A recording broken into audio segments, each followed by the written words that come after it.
Very good afternoon, everyone. Welcome to round number 10 of the 2024.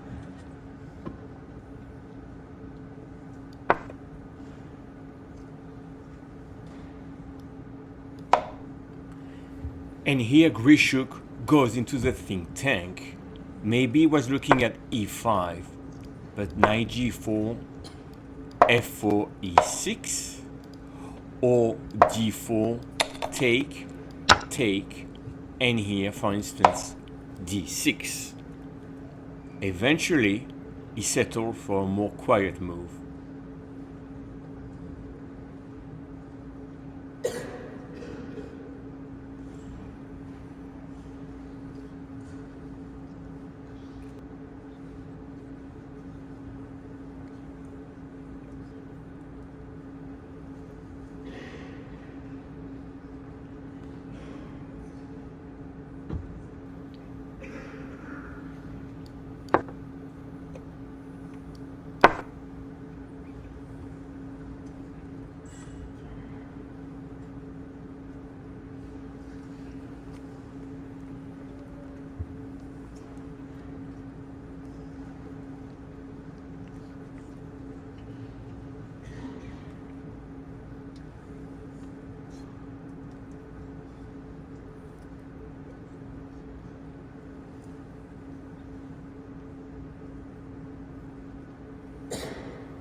This is the best move by black, e5.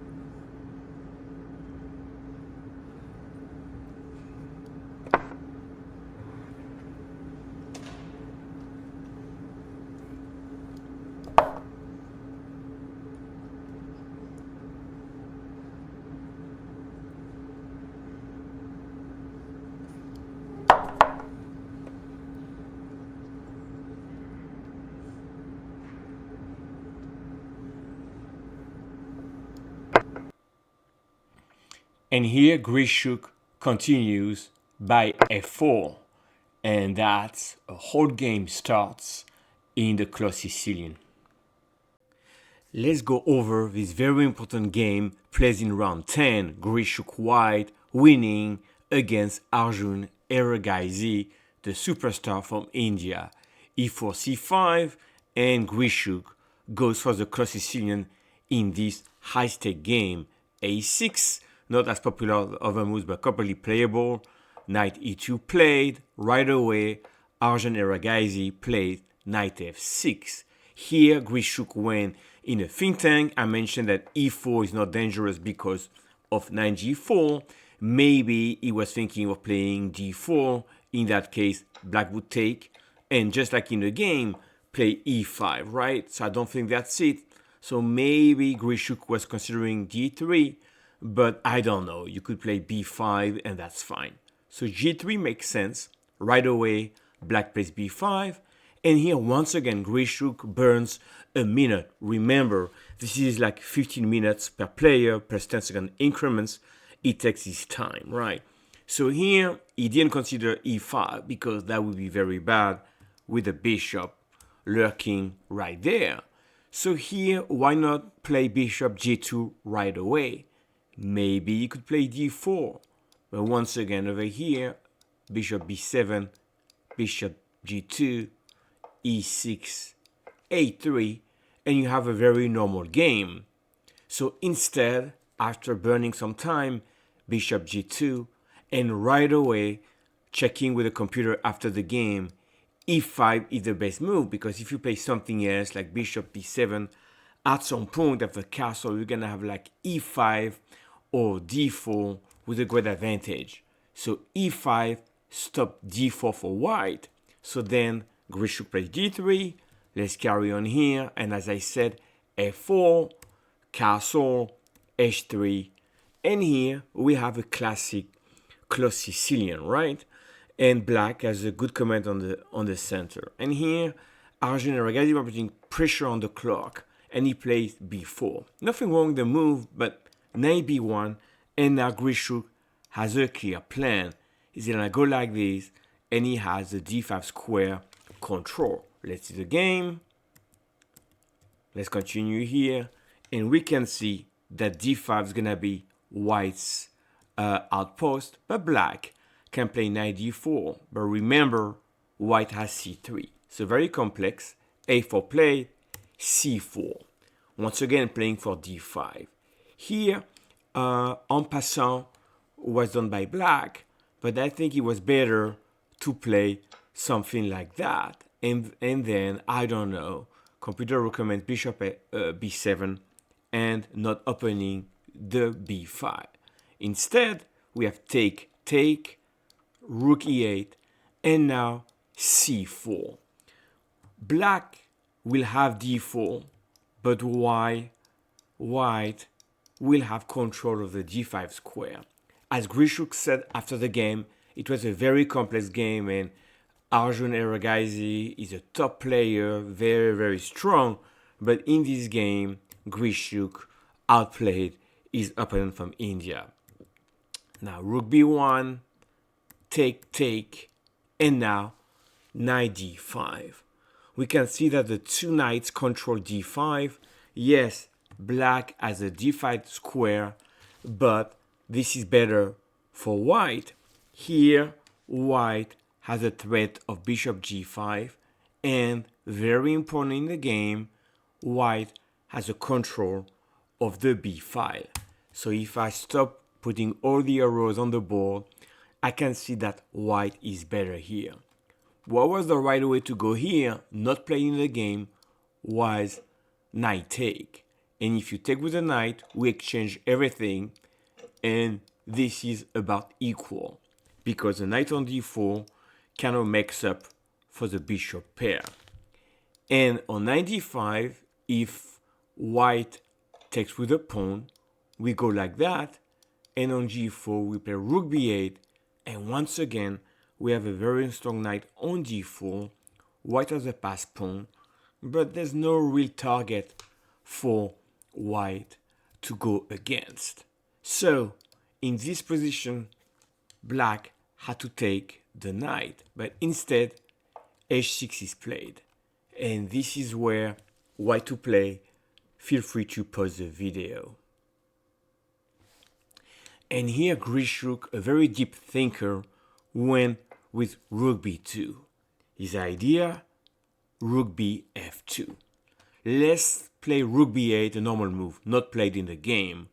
Then you go on the f file. And if black waits, then boom, you take there. And if black takes back, boom, you take there.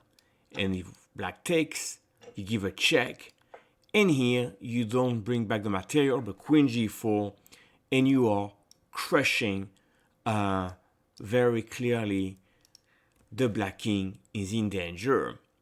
And on bishop h6, if you don't take the bishop, then I'm gonna go and crush you like that, with the queen coming, bishop e4 coming, and this is a strong attack for white. So rook bf2, fantastic idea. The two rooks are targeting black's king side. So here, to avoid that, Arjun play knight d5, take, and here the best move again, queen h5, attacks f7, but also attacks e5, bishop f5, bishop e4, g6. Now, if you don't play g6 and you take here, I have check, and here I am crushing with white. I can do queen h5, again attack here, gonna have rook f2 on top, I'm much better. So black plays g6, but now Grischuk has queen h6, is up a pawn, and he has a very nice position. The black king is weak, and then knight on d4 doesn't have any threat, right? It's a nice knight, centralized, but there's no fork going on. We're controlling all the pieces and squared with white. So now I'm gonna go a little bit faster here. We went into an endgame, and we have a better position for white here. Why? Because in a nutshell, we have these two rooks, and we're ready to come in and attack here. So the game went on. That was a very complex game. So I'm gonna go to the key moment of the game. They exchange pieces. If we stop here, we have now 2 pawns up for white and the bishop pair. The game went on. And this was the last chance for black. Feel free to pause the video. Short on time, Erigaisi play a2, and that's a losing mistake. Instead, he had to do 9c2, attacking the bishop. And if the bishop move, then we go knight d4, and we are winning. And if white takes, we take back, rook a8, king f6, and now this is equal because that pawn on a3 is very strong, right? So I think that was the main idea, and unfortunately, black played a2 first. What's the difference, you may say? The difference is the following: d6. And now that bishop here is pinned, we're gonna go promote. So king h7 to go out of the pin, and here, boom, boom, boom. And we're controlling a1, and of course, we are still planning to promote. And in this position, the game went on, but up 2 pawn with the d7 pass pawn. It took a while for Grischuk to convert, but eventually he moved his king up, get some time on the clock, and 3 pawns up, and the end is near. And over here, final move of the game, rook f8, pinning the knight, threatening d8, and of course, on here you can even take on f7 or promote and win, and there's no way for black to prevent a white promoting. So that was a crazy game. I will just say that Grischuk invested a lot of time in the first 5 moves of the game, but then he had a clear plan. And to me, the main idea he had in this game to get an advantage was rook b2, followed by rook f2, and eventually being able to convert on the b file. So f5 play, b5 play, more like that, as well as the bishop pair. That was a strong masterpiece in positional chess in a Closed Sicilian in a high-stake game. I hope you enjoyed the footage, the game commentary, and I'll see you in the next one.